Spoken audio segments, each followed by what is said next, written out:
में बता दिए थे और खरगोन के बारे में आपको बता रहा हूँ। सेम है, वात का वृक्ष और खर दोनों सेम है।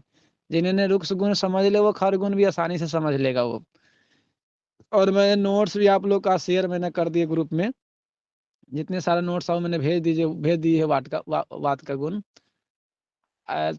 तो क्या है कि मैंने आपको बताए थे कि ये खर गुण जब हमारे शरीर में जब बढ़ता है तो वो सबसे पहले क्या करता है कि हमारे अमाशय कफ को ये खत्म कर देता है। सबसे पहले जब वात का खर गुण बढ़ेगा तो मुंह के अंदर का जो लार है उस लार में विकृति पाया तो लार सही से बन नहीं पाएगा। आप देखते हैं बहुत ऐसे व्यक्ति को है ना, मुंह से कई बार थूक भी नहीं निकलता है। आप महसूस भी करते होइएगा, देखते होइएगा आप आसपास में। और कोई भी व्यक्ति कितना भी उसको मुंह में लार नहीं बनता है तो डॉक्टर लोग उसको लार बनाने के लिए दवाई देते हैं। और फिर इसके बाद से क्या है कि जब लार नहीं बनता है तो हमारे जो ग्रास नली में जो चिकनाई होती है उनमें भी विकृति आ जाती है। क्योंकि सारा जो मुंह का जो सार है ना वो जीव है। जीव यानी कि जिसको रसना बोलते हैं। जी, आपको कई बार कोरोना काल में ऐसा भी देखा गया है कि व्यक्ति का तुरंत जीभ का मुंह का स्वाद खत्म हो गया। वो मालूम ही नहीं चलता था कि हम खा रहे हैं तो क्या खा रहे हैं।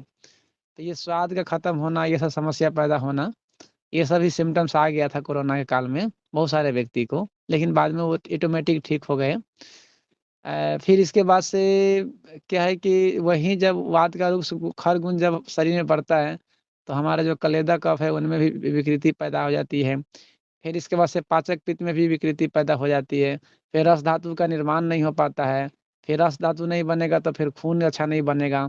खून अच्छा नहीं बनेगा तो फिर मांस धातु का निर्माण नहीं हो पाएगा, है ना। रस रक्त मांस, फिर मेद का अच्छा नहीं बनेगा, फिर अस्थि नहीं बनेगा, फिर मज्जा नहीं बनेगा, फिर शुक्र भी अच्छा नहीं बनेगा। तो ये सब आपको वात का खरगुण बढ़ने के कारण से होता है। ये शायद आप लोग को हमने पूरा डिटेल बता दिए थे। आज हमारा जो टॉपिक रहेगा वात का लघु गुण। लघु का अभिप्राय होता है हल्का। आपको ये सारा लिखा हुआ है, नोट्स आपको लिखने की जरूरत नहीं है, मैंने इसीलिए मैंने लिख दिए थे। इसका अभिप्राय होता है हल्का। यानी कि ये ये क्या होता है, जब हमारे शरीर में वात का लघु गुण बढ़ता है तो शरीर दुबला पतला कमजोर दिखने लगता है व्यक्ति का शरीर। आप लोग महसूस भी करते होइएगा, बहुत दुबला पतला शरीर हो जाता है। फिर इसके बाद से और इसके बाद से इसमें क्या है कि मांस घटेगा तो वात की वृद्धि हो जाएगी, वात दोष ऑटोमेटिक बढ़ जाएगा। आप लोग महसूस भी करते होइएगा जिन व्यक्ति का वजन कम होता है और ये सब समस्या पैदा होने लगता है। फिर इसके बाद से वात का लघु गुण जब हमारे शरीर में बढ़ता है तो उनको मल मूत्र में रुकावट पैदा हो जाती है। क्योंकि लघु का भी प्राय हल्का होता है, प्रॉपर मात्रा में मल नहीं बन पाता है, जिन कारण से दुबला पतला व्यक्ति को कॉन्स्टिपेशन की समस्या हो जाती है। यही कारण है कि दुबला पतला व्यक्ति को डॉक्टर उनको कॉन्स्टिपेशन कब्ज की समस्या है तो उनको क्या करना चाहिए, उनको त्रिफला चूर्ण का सेवन नहीं करना चाहिए। क्योंकि त्रिफला देखा जाए ऐसे तो सामक है, लेकिन त्रिफला के जगह पर उनको त्रिफला घृत का सेवन कराना चाहिए, बहुत अच्छा काम करेगा वात प्रकृति वाले व्यक्ति को। त्रिफला चूर्ण इनको नहीं देना है, अगर चूर्ण दीजिएगा तो वो शरीर में और जाके रुक्षता पैदा करके शरीर को हल्का कर देगा। तो ये सब बात को विशेष ध्यान रखना है।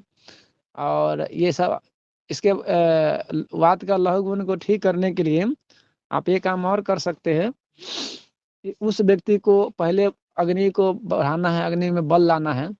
फिर इसके बाद से वो खाएगा, उनका पाचन भी ठीक से होना चाहिए। फिर इसके बाद से उनका मल मूत्र की प्रवृत्ति अच्छी तरह से समय समय पर निकलना चाहिए। ये सब होने के बाद से वात प्रकृति वाले व्यक्ति जिनका शरीर में लघु गुण है, हाइट और उम्र के हिसाब से वजन नहीं है, तो उस व्यक्ति को क्या करना चाहिए, अच्छा अच्छा पकवान देना चाहिए। उनको गाय का दूध पिलाना चाहिए, गाय का घी खिलाना चाहिए, उनको शतावरी घृत का सेवन कराना चाहिए, उनको अश्वगंधा खिलाना चाहिए, सफ़ेद मूसली देना चाहिए। उसके बाद से उनको आप पूरी बना के दे सकते हैं। उनके उड़द के दाल खिला सकते हैं। उड़द के दाल को जैसे कि थोड़ी सी उसको पाउडर बना के उनको घी में थोड़ा रोस्टेड करके उसमें दूध मिला के उसमें खांड मिश्री मिला के उनको सुबह शाम देना चाहिए। इससे उनके शरीर में बल आता है। क्योंकि ये जो उड़द है ना, उड़द को आयुर्वेद में मांस की दर्जा दिया गया है। मेद धातु को बढ़ाने वाला है, मांस धातु को अच्छा करने वाला होता है। तो उड़द का दाल का प्रयोग करा सकते हैं जिनका शरीर दुबला-पतला है। तो ऑटोमेटिक देखिएगा उन व्यक्ति को जैसे ही वात के लघु गुण कम होएगा, तो उनको समय-समय पर उनको पेट साफ होना चालू हो जाएगा। जिनका शरीर दुबला-पतला है उनको कभी भी चूरन, चटनी नहीं खाना चाहिए। अगर वो चूरन खाएँगे तो और जाके उनको शरीर में क मल कठोर हो जाएगा, कोष्ठ बढ़ता हो जाएगा, समय पर उनको पेट साफ नहीं होगा। आप लोग कई बार ऐसा भी देखते होइएगा कि बहुत ऐसे व्यक्ति हैं, जिनको पेट साफ होने के बाद भी दिक्कत होता है और पेट साफ नहीं होता है, फिर भी दिक्कत होता है। यानी कि दोनों स्थिति में वो व्यक्ति परेशान रहते हैं। तो इस स्थिति में उनका सरल सबसे अच्छा चिकित्सा क्या है कि उनको आप बलवर्धक आहार-विहार का सेवन कराइएगा, आहार का मुख्य रूप से आहार का, तो देखिएगा कि ऑटोमेटिक समय पर उनका पेट साफ होना चालू हो जाएगा। आपको मैं उदाहरण के तौर पर बताता हूँ कि बहुत ऐसे व्यक्ति को देखते हैं कि उपवास करते हैं, लंघन करते हैं या कोई व्रत करते हैं, तो उस व्रत के दौरान क्या होता है कि उस व्यक्ति को खुल के पेट साफ नहीं होता है। क्यों नहीं होता है? क्योंकि उस समय वो अन्न का ग्रहण नहीं करते हैं, तो उनको मल की क्षय हो जाती है, कमी आ जाती है मल में। इन कारण से उस व्यक्ति को पेट साफ नहीं होता है और पेट साफ इसमें क्या होता है कि व्यक्ति परेशान कई बार व्यक्ति को लगता है कि मालूम ना पेट साफ क्यों नहीं हो रहा है। हमारे पास एक पेशेंट आए थे, जो पिछले 7 दिन से व्रत रखे रखे हुए थे। वो सुबह खाते थे, सुबह नहीं खाते थे, शाम को खाते थे। तो उनको कुछ दिन के बाद उनको क्या हुआ कि उनको कॉन्स्टिपेशन की समस्या हो गया। तो मैंने उनसे सारा हिस्ट्री निकाले तो मालूम चला कि वो उपवास कर रही है। शाम को भोजन करती है, सुबह नहीं करती है, सुबह पानी पी के रहती है। तो मेरे को मालूम चला कि उनको उपवास नहीं करना चाहिए था। उन्होंने उपवास की और उपवास करने के बाद से क्या हुआ कि वो उनको कॉन्स्टिपेशन की समस्या हो गया। तो जे हमने उसे कोई दवाई नहीं दिए, हमने उसको बोले कि आप अपना समय पर भोजन करो और बढ़िया खाना-पीना खाओ। जैसे ही उन्होंने खाना-पीना चालू किया, तो उन्हें कॉन्स्टिपेशन की समस्या खत्म हो गया। तो यहाँ पर समझने की चीज़ है, हम जब तक समझेंगे नहीं, तो चिकित्सा नहीं कर सकते। चिकित्सा करेंगे, वो चिकित्सा गलत हो जाएगा, जिन कारण से वो रोगी ठीक नहीं हो पाएँगे। आ रहा है समझ में जो आप लोग को बता रहा हूँ? आचार्य जी, वो त्रिफला के स्थान पे आपने क्या देने बोला था? मैं सुन नहीं पाया था ठीक से। त्रिफला के सुफिया जगह पे घृत। त्रिफला घृत का प्रयोग कराइए। ऐसे ऐसे वात के लघु गुण वाला व्यक्ति है, इनको तो कुछ देने की आवश्यकता है नहीं कब्ज के लिए। उनको आप अग्नि में बल लाइए, उनको फिर इसके बाद उनका पाचन ठीक कर दीजिए और उनको चिकनाई वाला चीज़ देना चालू कर दीजिए, जैसे दूध में घी डाल के लेना। फिर इसके बाद से इनको आप बढ़िया-बढ़िया पकवान खिलाइए, शतावरी धीरे दीजिए या शतावरी खिलाइए, उड़द के दाल का उसको वो बना के दीजिए, खीर बना के खिलाइए, तो ऑटोमेटिक उनको मल बनना चालू हो जाएगा। तो उनको कॉन्स्टिपेशन के लिए कोई दवाई देने की आवश्यकता नहीं पड़ता। ठीक है, इमरजेंसी केस में है तो उनको त्रिफला घृत का प्रयोग करा सकते हैं, उनको दूध में एरंड का तेल दे सकते हैं, लेकिन कुछ समय के लिए, लंबे समय तक नहीं देना है। हमको सिम्पटम्स को समझना है, जब तक हम सिम्पटम्स को नहीं समझेंगे, तो वो आप कितना भी चिकित्सा करिएगा, वो सफल चिकित्सा नहीं हो पाएगा। अ, समझ रहे हैं बात को जो मैं बता रहा हूँ? हाँ।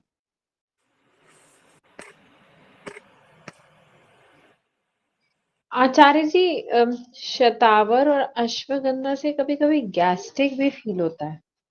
तो ये गैस्ट्रिक फ़ील तो होने के कारण ये है इससे कि इसका एक ही कारण है कि आपका जो अग्नि में बल अच्छा नहीं है, भोजन का ठीक से पाचन नहीं हो पा रहा है और हम शतावरी और ये अश्वगंधा चीज़ का सेवन कराते हैं, क्योंकि ये भारी होता है ना? ये बल को बढ़ाने वाला होता है। तो इस दौरान इनको जिनको अग्नि में बल नहीं है, जिनका पेट साफ भूख सही भोजन का सही से पाचन नहीं हो पा रहा है, कई-कई बार ऐसा भी देखा गया है कि व्यक्ति को भूख तो लगता है, लेकिन उनको सही से भोजन पच नहीं पाता है। इन कारण से उन्हें कॉन्स्टिपेशन की समस्या आ जाती है। पेट में भारीपन होना, गैस का बनना, तमाम तरह के रोग पैदा होने लगता है। तो ये छोटी-छोटी चीज़ को हमको देखना है कि ये किन कारण से हो रहा है। इस कारण को समझ के फिर चिकित्सा करेंगे तो वो रोगी ठीक हो जाएगा। आया समझ में सुमित्र जी? कौन बोल रहे थे?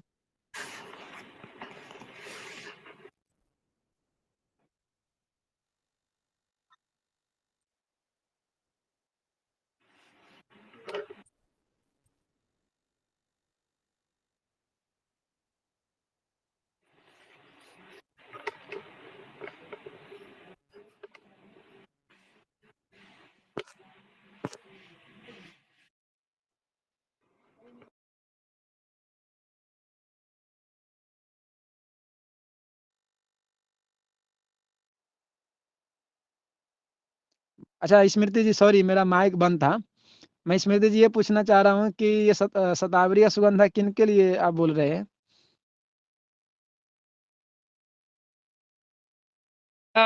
ये अडल्ट्स के लिए ही, जैसे आप बेबी डिलीवरी के बाद मैंने लिया था। हम्म। अच्छा था मतलब, पर कभी-कभी गैस्ट्रिक भी हो जाता था। मैंने शतावर और अश्वगंधा ये डॉक्टर ने बताया था कि बच्चा होने के बाद लीजिए तुम। बच्चा होने के बाद कितने दिन बाद आपने लिए थे? हम्म, दूसरे महीने शायद शुरू किया था, दूसरे तीसरे महीने। अच्छा ठीक है। देखो डिलीवरी के बाद में क्या होता है कि हमारे शरीर में मुख्य रूप से वात का प्रकोप बढ़ जाता है। तो उसमें 10 मूला रिस्ट बहुत अच्छा काम करता है। जी जी, वो महिलाओं, भी लिया, वो भी लिया था, वो भी लिया था, हाँ हाँ जी। हाँ बलांतक काढ़ा होता है, बलांतक काढ़ा 1 2 3, इसका भी प्रयोग महिला को कराते हैं। फिर इसके बाद से उनमें डिलीवरी के बाद जो पाक बनाते हैं, महिला जो लेती है, बहनें जो लेती है, वो पाक का भी प्रयोग कराना चाहिए। ये पाक में ऐसी शक्ति है कि सही गर्भाशय की शुद्धि भी करेगा, भूख को भी बढ़ाएगा, और भोजन सही से पचेगा भी, और इसके बाद से उनका गर्भाशय मजबूत होगा। तो ये इसलिए वो पाक बनाते हैं खाने के लिए, और साथ में 10 मूला रिस्ट का भी प्रयोग कराते हैं। और उस दौरान गर्म पानी पीने का विधान है। आयुर्वेद में तो ऐसा बोला गया है कि जो माँ का जो डिलीवरी होता है ना, उस दिन से लेके 1.5 महीना तक गर्म पानी ही पीना चाहिए, गुनगुना पानी से स्नान आदि ही करना चाहिए, नहीं तो उनको शरीर में वात बढ़ सकता है। आप लोग देखते हो कि बहुत ऐसे माते बहने क्या होता है कि डिलीवरी के बाद या तो शरीर दुबला पतला हो जाएगा, या तो शरीर में अचानक वजन बढ़ जाएगा। ये सब चीज आपको देखने को मिलता होगा, कई बार मिलता है कि नहीं मिलता है?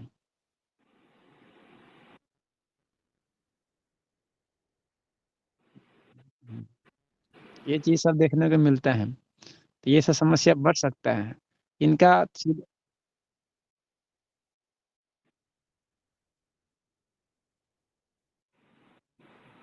देखो वो तो अपने सबसे पहले कंपनी का जब बात करें तो सांडू कंपनी का अच्छा आता है। सांडू कंपनी का आप ले सकते हैं, बहुत बढ़िया बनाते 10 मिनट। उनका प्रयोग करिए, अच्छा रहेगा। अच्छा, हाँ।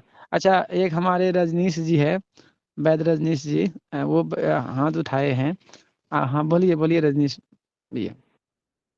मैं ये कह रहा हूँ आचार्य जी, अपना इसमें डिलीवरी के बाद सौंठी पाक भी सेवन कर सकते हैं। सौभाग्य सूठी पाक ना? हम्म। हाँ बिल्कुल, सौभाग्य सूठी पाक दीजिए। बहुत अच्छा बताया गया। सौभाग्य सूठी पाक की वात शामक है, बहुत अच्छा वात को करता है सौभाग्य सूठी पाक। बहुत अच्छा अच्छा ठीक। आपने बात बोले हैं, सौभाग्य सूठी पाक बनता है, लेकिन सौभाग्य सूठी पाक अगर अच्छी क्वालिटी का बना के कोई दे तो बढ़िया है। नहीं तो आजकल माता बहनें तो ठीक है, जो गांव में रहने वाली माँ है तो उनको मालूम है वो गुड़ में अजवाइन, इसके बाद से शतावरी, न जाने क्या क्या चीज़ इसमें, सौंठ, हल्दी, वो बहुत सारा चीज़ बना के देते हैं। वो माता बहनें जानती है उस क्षेत्र में। ठीक है, नहीं तो अगर जो शहरे में रहने वाली माता बहनें हैं तो उनको सौभाग्य सूठी पाक देना चाहिए। ये सौभाग्य सूठी पाक ऐसा बोल रहा है कि माँ पार्वती ने शायद वो उनको खाई थी सबसे पहले, और भगवान भोलेनाथ को बना के दिए थे शायद। इतना तो मेरे को मालूम नहीं है, लेकिन मैं सुना सुनाया बात बोल रहा हूँ। लेकिन सौभाग्य सूठी पाक बहुत अच्छा काम करता है पीरियड के दौरान। लेकिन 10 मोलारिस्ट का सेवन ज़रूर करना चाहिए उस दौरान। गर्म पानी का सेवन करना चाहिए, गर्म पानी से, गुनगुना पानी से स्नान करना चाहिए। कम से कम 1.25 महीना तो ज़रूर स्नान करना चाहिए गुनगुना पानी, और गुनगुना पानी पीना भी चाहिए। और हो सके तो अजवाइन वाला पानी पीने के तो तब पर तो बहुत अच्छा काम करेगा। और स्वभाव ये है, इसका प्रयोग आप करिए, तो ये आपको कभी भी गर्भाशय से संबंधित समस्या नहीं होगा। तो हमने कहाँ तक आए थे कि वात के लघु गुण जब शरीर में बढ़ता है तो क्या होता है कि हमारे कॉन्स्टिपेशन की समस्या आ जाती है, मल खोल के नहीं आता है, पेट साफ साफ नहीं हो पाता है, तो हम लोग घबरा जाते हैं, यार पेट साफ नहीं हुआ, क्या कारण रहा। तो इनमें हमको सबसे पहले ये करना चाहिए कि उनको अग्नि को बल अच्छा करिए। उनके बाद उनको पचाने लायक उनका आगे शरीर करिए, पाचन क्रिया को अच्छा बनाइए। फिर इसके बाद से जब उनका भूख लगेगा, भोजन सही से पचेगा, तो मल अपने आप रूप से बनना चालू हो जाएगा। ये है उनकी चिकित्सा। ठीक है, वात का लघुन। जब वात के लघुन बढ़ता है ना, अधिक मात्रा में बनेगा, तो हमारे शरीर में वात का लघुन बढ़ने से शरीर में रुक्षता भी आ जाती है।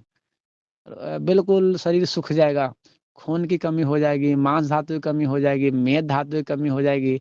हमारे शरीर के अंदर का जो तेज है, आभा है, उन सब में विकृति पैदा हो जाएगी। सब ऐसे लगे कि जवानी में ही बुढ़ापा आ गया, ये सारा समस्या पैदा होती है। और वात के लघुन के बढ़ने के पीछे के कारण एक और है, जो आप लोग को मैं एक चीज़ बताना चाह रहा हूँ। ये बहुत ही कम लोग आपको बताएंगे। पहला तो ये है कि वात का जब लघुन बढ़ने का एक तो कारण है कि अधिक लोग आजकल क्या कर रहे हैं कि चाय अधिक मात्रा में पी रहे हैं, वो भी दिन में 5 बार, 6 बार, 7 बार। उनको क्योंकि चाय पिएंगे तो उनको भूख कम लगेगा, तो स्वाभाविक बात है अग्नि को कमजोर कर देगा, पाचन क्रिया को कमजोर कर देगा, लाला शराब को खत्म कर देगा। तो ये सब समस्या पैदा होने के कारण से उनको भूख कम लगेगा, वो खाया पिया उनको शरीर में लगेगा नहीं। तो चाय तो कतई नहीं पीना चाहिए। चाय जो भी चाय पीते वो चाय को छोड़ना है। दूसरा वो भी है कि आप दुबला पतला व्यक्ति है और अधिक शारीरिक श्रम करता हो, या चाहे योगा करता हो, या प्राणायाम करता हो, या देसी दंड बैठक करता हो, या रनिंग करता हो, या कुछ भी करता हो, तो उनको उस दौरान मतलब कि शरीर से जितनी शक्ति है उससे आधी बल कहा गया है कि करना चाहिए। प्राणायाम, आसन, योगा जो भी करते हो। लेकिन इसके साथ साथ आपको फुल बॉडी की मालिश होनी चाहिए। उनके बाद उनको बढ़िया पकवान खाना उनको लिए उन्हें खाना चाहिए, जैसे गाय का दूध, गाय का घी। उनको शतावरी घृत का प्रयोग करा सकते हैं, उनको शतावरी का खीर बना के खिला सकते हैं। ये सब खिलाने से उनको शरीर में बल आएगा, ताकत आएगा। जो व्यक्ति हार्ड वर्क करता है, दौड़ता है, रनिंग करता है, रेस लगाता है, अब वो लोग अगर खाना अगर सही नहीं रहता है, इन इनसे भी हमारे शरीर में वात का लघुगुण बढ़ता है, हल्कापन हो जाता है। दूसरे नंबर में अधिक मात्रा में वीर्य के नाश होने से, अधिक मात्रा में धातु के क्षय होने से भी ये समस्या पैदा होती है। और क्योंकि जब व्यक्ति को वीर्य की कमी हो जाएगी, धातु की कमी हो जाएगी, तो ऑटोमेटिक हमारे शरीर में मांस धातु की कमी आ जाएगी। तो मैंने आपको ब्रह्मचर्य के बारे में बताए भी थे कि जो भी जिनका लड़का, अगर आप लोग थोड़ा महसूस करिए घर में, क्योंकि आप काफ़ी बड़े हैं और आपको अगर लग रहा है कि अगर मेरा बेटा चाहे बेटी क्या है कि वो उनको वजन घट रहा है, समझ में नहीं आ रहा है, डॉक्टर भी बोल रहा है कि नहीं इनको समझ में नहीं आ रहा है, उनको कोई रोग नहीं बता रहा है, फिर भी वजन घट रहा है, तो आपका एक ही कारण समझिए कि वो व्यक्ति का धातु क्षय के कारण से समस्या पैदा हुआ है ना। वीर्य नाश के वजह से ये समस्या पैदा होती है। ये भी एक कारण है। आप लोग को थोड़ी छोटी जो चीज़ है वो समझने का प्रयास करिए, ताकि आप आसानी से इसका समझ के चिकित्सा कर पाए। नहीं तो फिर क्या होगा कि आप कितना भी इलाज कराइए, आपको समझ में नहीं आएगा, डॉक्टर के भी समझ में नहीं आएगा। डॉक्टर बहुत पावरफुल वाला मेडिसिन दे देंगे, बोले कैल्शियम की कमी हो गया, आयरन की कमी हो गया, विटामिन की कमी हो गया, तो वो विटामिन कैल्शियम की दवाई देते रहेंगे, इधर आपका बेटा ब्रह्मचर्य के नाश कर रहा है, तो फिर वो कभी नहीं सक्सेस हो पाएगा। तो ये छोटी-छोटी चीज़ है वो, लेकिन बहुत बड़ी काम की है। इन चीज़ सबको बहुत विशेष ध्यान रखनी है। और वात का लघुगुण बढ़ने का पीछे का एक और कारण है कि भूख लगा हुआ है और भोजन न करके पानी पी लेना। बहुत ऐसे व्यक्ति को देखा गया है कि खाना खाने के भूख लगा हुआ है और वो व्यक्ति क्या किया, पानी पी के अपना काम चलाते रहते हैं, चाय पी के काम चलाते रहते हैं, बिस्किट खा के काम चलाते रहते हैं। वो बिल्कुल नहीं करना है, इनसे भी वात का लघुगुण बढ़ेगा। और वात के लघुगुण बढ़ने के कारण है कि लंबा सफ़र करना, अधिक लंबा सफ़र करने से भी हमारे शरीर में लघुता आती है, विशेष करके गर्मी के मौसम में। गर्मी के मौसम में कतई आपको जो दुबला पतला व्यक्ति है उनको तो लंबा सफ़र तो ठीक है, करो, मना नहीं है, लेकिन उसको रुक-रुक के, जैसे मान लो कि 50 किलोमीटर दूर गए, 50, तो फिर वहाँ पर आधा घंटा विश्राम करो, भोजन-वोजन करो, पानी-वानी पियो, फिर इसके बाद से फिर अपना यात्रा चालू करो। इस तरह से अगर आप करते हैं, तो आपको शरीर में ये समस्या पैदा नहीं होगी। और एक बात और आयुर्वेद में बोला गया है कि जो व्यक्ति लंबा यात्रा करता है, उनको पूरे शरीर की मालिश होनी चाहिए, उनको देसी गाय का दूध पीना चाहिए, देसी गाय का घी खाना चाहिए, बढ़िया-बढ़िया पकवान खाना चाहिए, तभी जाके हमारे शरीर के अंदर में वीकनेस कमी होगी। नहीं तो ये समस्या भयंकर रोग का कारण बन सकता है। ये सब हमारे वात के लहु गुण के बढ़ाने वाला है। आ रहा है समझ में जो आप लोग को बता रहा हूँ कि ऊपर ऊपर उड़ रहा है सारा चीज?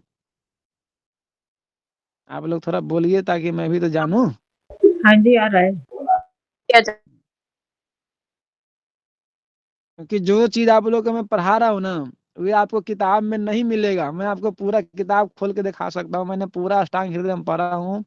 1296 पेज है, 120 अध्याय है। और पूरा पढ़ने के बाद भी इतना विस्तार से कहीं भी कोई ग्रंथ में नहीं लिखा हुआ है। ये तो हमने नोट्स बनाए, समझे, फिर आप लोग को हमने शेयर किए।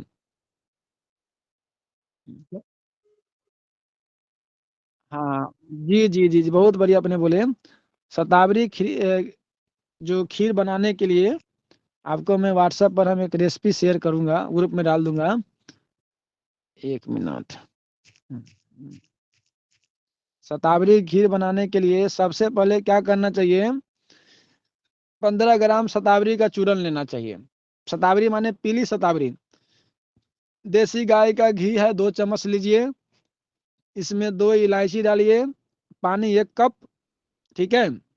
इसके बाद से क्या करना है कि खांड या शक्कर आवश्यकता अनुसार मिला के, सबसे पहले क्या करना है कि शतावरी है, उस शतावरी को देसी गाय के घी में भुनना है। भुनने के बाद से उसमें क्या करना है, दूध डालना है। ठीक है। अपनी इच्छा अनुसार जितना आपकी इच्छा है इतना दूध डाल लीजिए।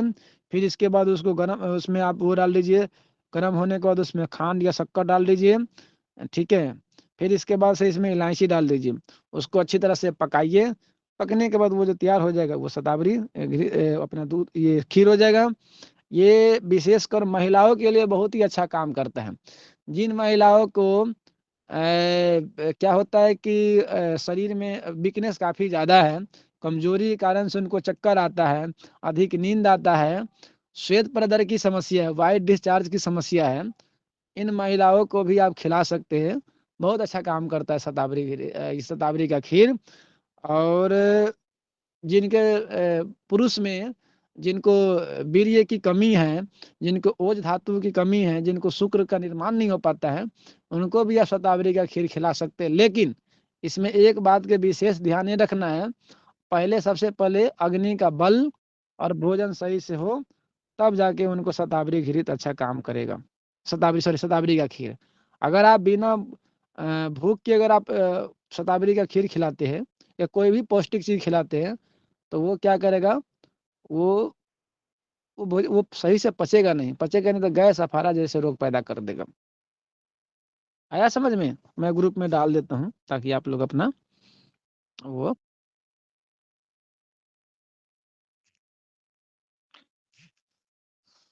अग्नि के बढ़ाने के लिए देखना है कि वात प्रकृति वाला व्यक्ति है कि पित्त प्रकृति वाला व्यक्ति है कि कफ प्रकृति वाला व्यक्ति है। मैंने नोट्स में मैंने डाल दिया हूँ। आप इसीलिए मैंने बोले थे कि आप नोट्स का प्रिंट आउट निकलवा लीजिए, उसमें सारा डिटेल लिखा हुआ, सारा डिटेल। उसमें 10 मूलारिष्ट का प्रयोग है, चित्रकादि वटी का प्रयोग है, अग्निटुंडी वटी का प्रयोग है, अग्नि कुमार रस का प्रयोग है। इसके बाद कोई नहीं, वो आप मेरे को फोन कर दीजिएगा। उसमें धूत पापेश्वर का ले लीजिए, अच्छा रहेगा। धूत पापेश्वर कंपनी आता है, धूत पापेश्वर। ये महाराष्ट्र की कंपनी है।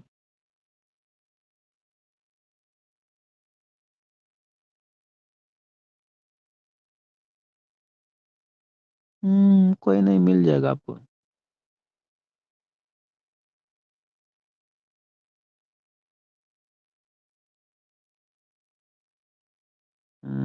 कोई नहीं, मिल जाएगा। ठीक है। और कि तो वात का लहु गुण खत्म हो गया। वो बहुत सिंपल है, उसमें समझने की है। और अब विशेष अगर आप समझना चाहते हो तो उसमें मैंने नोट्स में मैंने शेयर कर ही दिया हूँ वहाँ पे।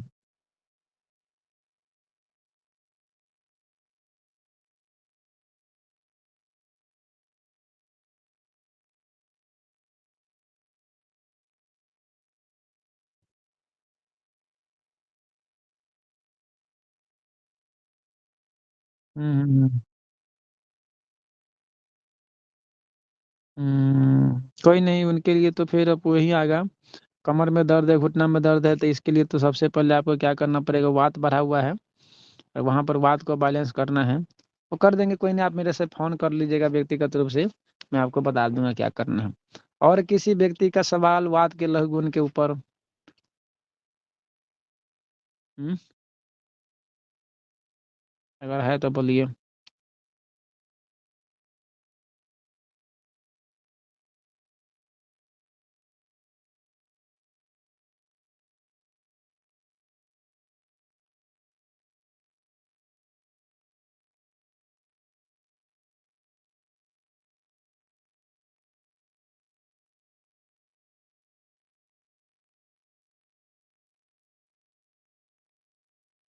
आप इतना घबराए हुए हैं, आप आपका ऐसा लग रहा है कि हैं?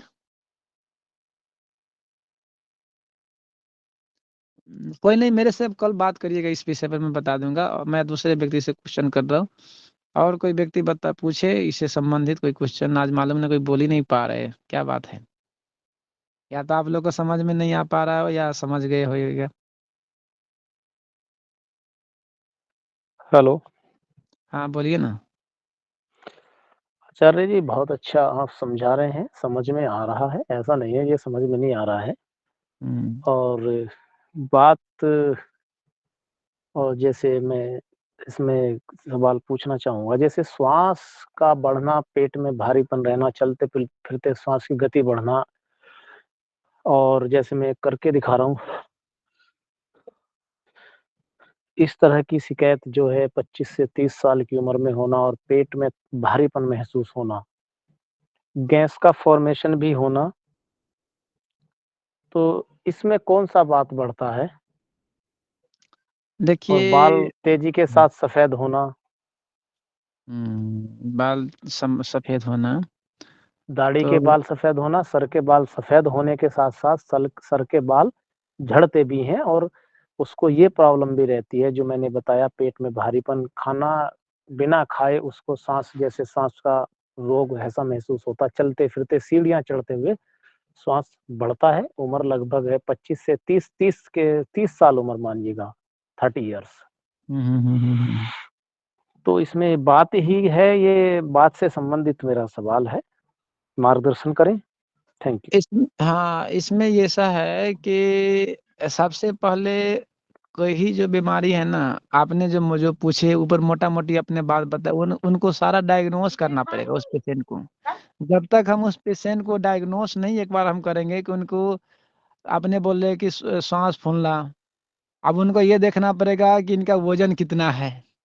इनका वजन बताइए, फिर मैं बताऊंगा आपको। वजन है 50 kg। अच्छा, हाइट कितना है? 5 फुट। अच्छा, 5 फुट है, 50 kg है। पतले बात, दुबले व्यक्ति हैं। हाँ, वात वात प्रधान है, वात प्रधान है। इसका अर्थ यही कि हमने आपने आज पहली बार जुड़े हैं ना, कल मैंने बोले थे वात का खरगुण बढ़ेगा तो हमारा फेफड़ा कमजोर हो जाएगा, उसमें नरिशमेंट नहीं रहेगा, चिकनाई नहीं रहेगी, तो ये सारा समस्या वात के खरगुण बढ़ने के कारण से समस्या हुआ है। और साथ में और वात की उस व्यक्ति के पैर, दाहिने पैर से घुटने से कट कट की आवाज आती है, दाहिनी हाँ, साइड में ही परेशानी रहती है, सर हाँ, दर्द मैं भी बनता है दाहिनी साइड। कोई नहीं, ये सारा वात का लक्षण है जी, वात का लक्षण है, वात का सिम्टम्स है। आप मेरे से एक बार बात करा दीजिएगा और मैं बात कर लूंगा कल, क्योंकि ये तो क्लास चल रहा जी है, हम क्लास में तो ये केस टेकिंग तो करेंगे नहीं। इससे जी। संबंधित और किसी व्यक्ति का कोई क्वेश्चन हो तो बोलिए, बोलिए। और कोई व्यक्ति कि आ गया समझ में, तो मैं आगे बढ़ूँ? आचार्य जी मैंने एक मैसेज भेजा है, पढ़िए ना उसको। हाँ, मैंने पढ़ लिया हूँ। त्रिफला घृत के बारे में बोल रहे हैं कि त्रिफला घृत बनता कैसे है। आप तो त्रिफला घृत बनाने के लिए तो मेरे को ये देखना पड़ेगा नोट्स में, मैं तो या तो हमारे रजनीश जी अगर जुड़े हुए हैं, तो वो बता देंगे कि हमारे सारा देख रेख तो वही करते हैं। डाल देंगे, आप बना लीजिएगा त्रिफला घृत।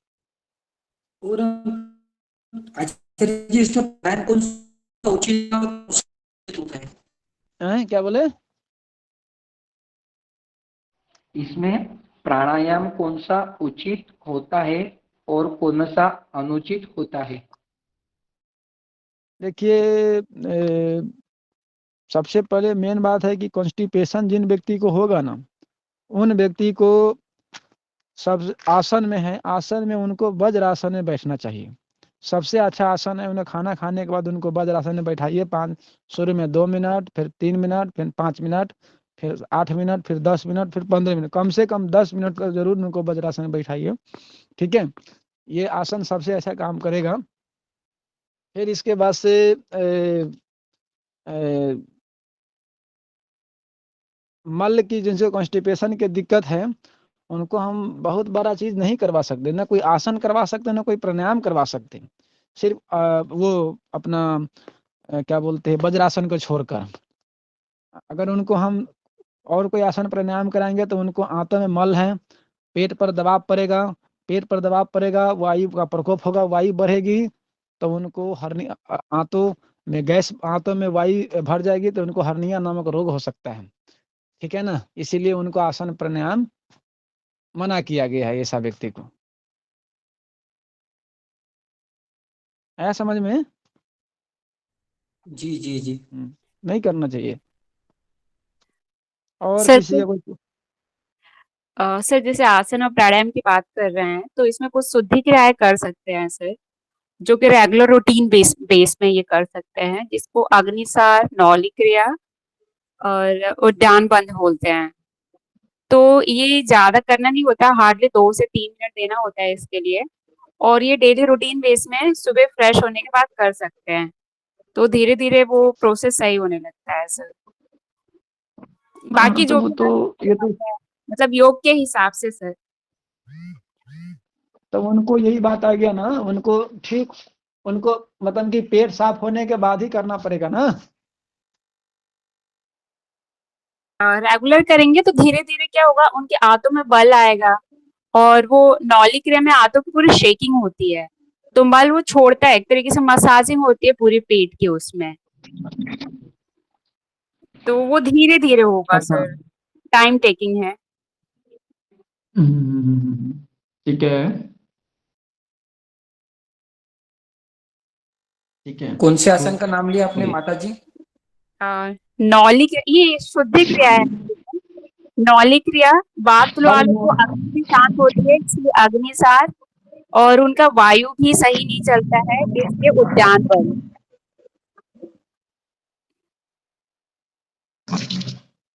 ये बंद लगाने के लिए बोल रहे हैं, उद्यान बंद, मूल बंद, जालंधर बंद, नहीं सर, मूल बंद और है ना? बंद इन्हें नहीं लगाना है, सिर्फ क्या उद्यान क्या? बंद है, और नौली क्रिया और अग्निसार क्रिया। ठीक है, ठीक है। बंद लगाने से वायु की दिशा सही होगी सर। वायु को बैलेंस कर सकते हैं। मैसेज मालूम है, मैसेज क्या कर रहे हैं, मैं एक बार देख लूं।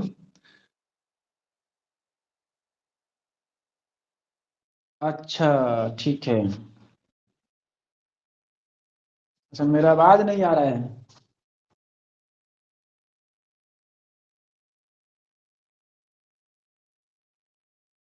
अच्छा, मेरा आवाज नहीं आ रहा है क्या? हेलो। आ रही है सर। आ तो रही है सर आवाज। आ रही है। उनका नेटवर्क ठीक नहीं होगा। अच्छा अच्छा अच्छा अच्छा अच्छा। तो क्या है कि आप लोग को ठीक है, तो आगे बढ़े। आप लोग इससे संबंधित क्वेश्चन पूछिए ना, तभी तो मेरे को समझ में आएगा। आप लोग पूछिएगा नहीं तो मैं क्या आप लोग से बात करूँगा।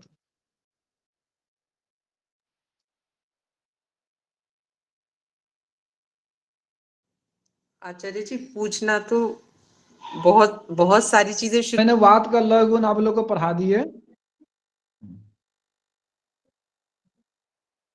नहीं नहीं, वो अभी मैं नहीं बताऊंगा। यूरिक एसिड यानी कि भोजन का ठीक से नहीं पचना, एसिड बनना।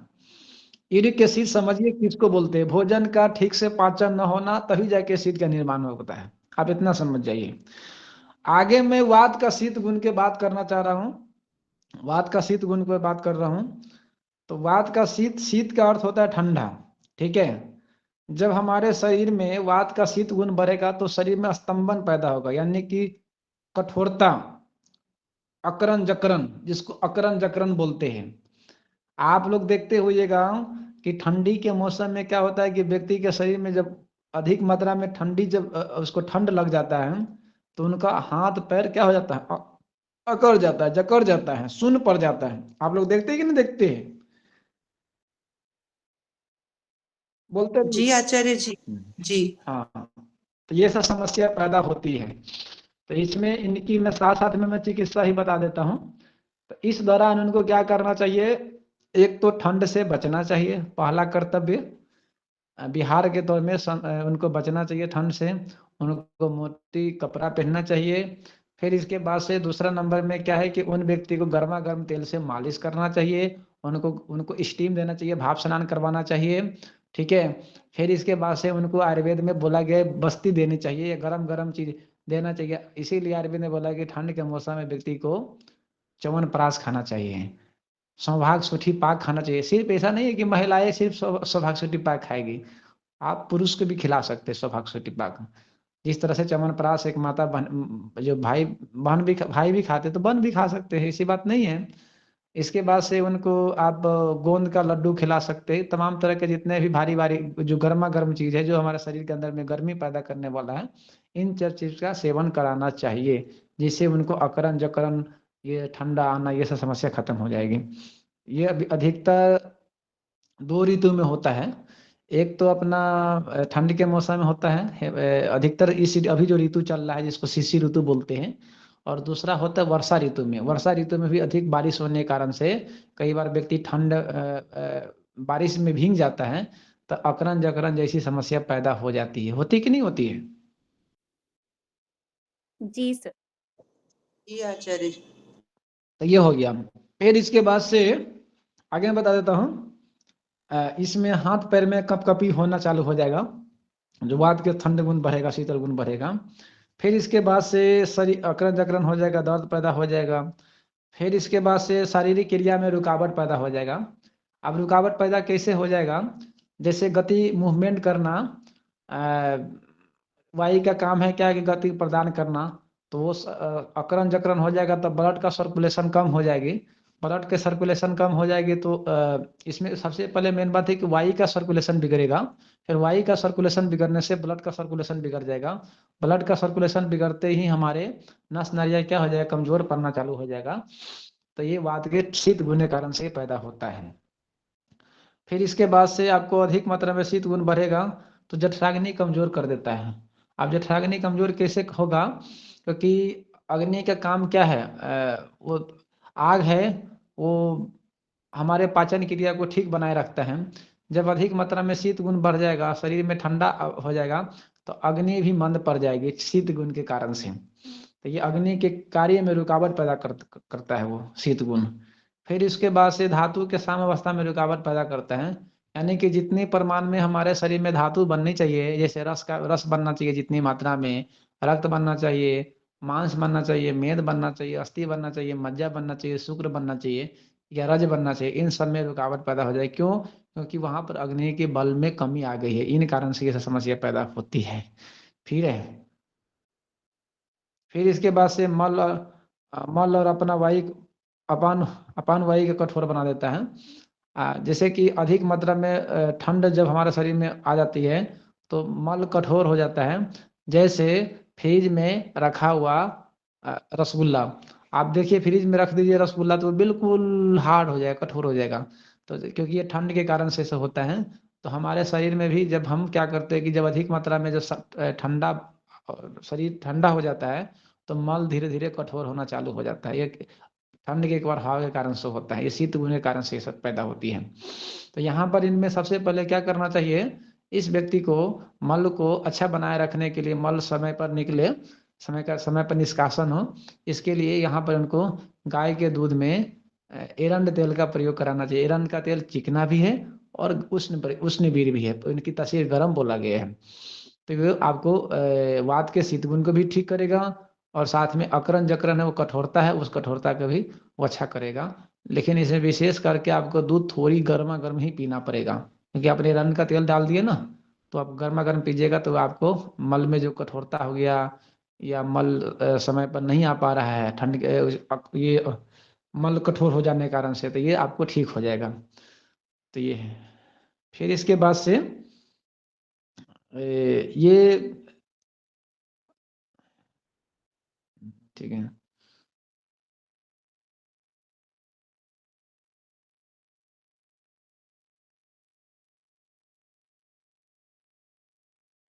आता है तो क्या होता है कि मुंह से सही से आवाज भी नहीं आ पाता है क्लियर, उनका आवाज निकल नहीं पाता है, और इनका फेस है बिल्कुल शिथिल हो जाती है, सुन्न पड़ जाती है, तो ये सब समस्या वो पैदा होती है। ठीक है। आया समझ में आ रहा है जो मैं आपको बता रहा हूँ? जी आचार्य जी, आ रहा है। तो ये सब समस्या पैदा हो गई। नोट्स में लिखा हुआ है सारा चीज़, मैंने आपको नोट्स भेजा हूँ। इस दौरान जब हमारे शरीर में मोटा-मोटी मैं आपको बता देना चाहता हूँ, जब हमारे शरीर में वात का शीत गुण बढ़ता है, तो हमारे शरीर में अकड़न, जकड़न, स्तंभन, शरीर में सुन्नपन हो जाना, ये सब समस्या पैदा होती है। मल-मूत्र का सही से ना निकलना, ये तमाम तरह के रोग पैदा होती है हमारे शरीर में।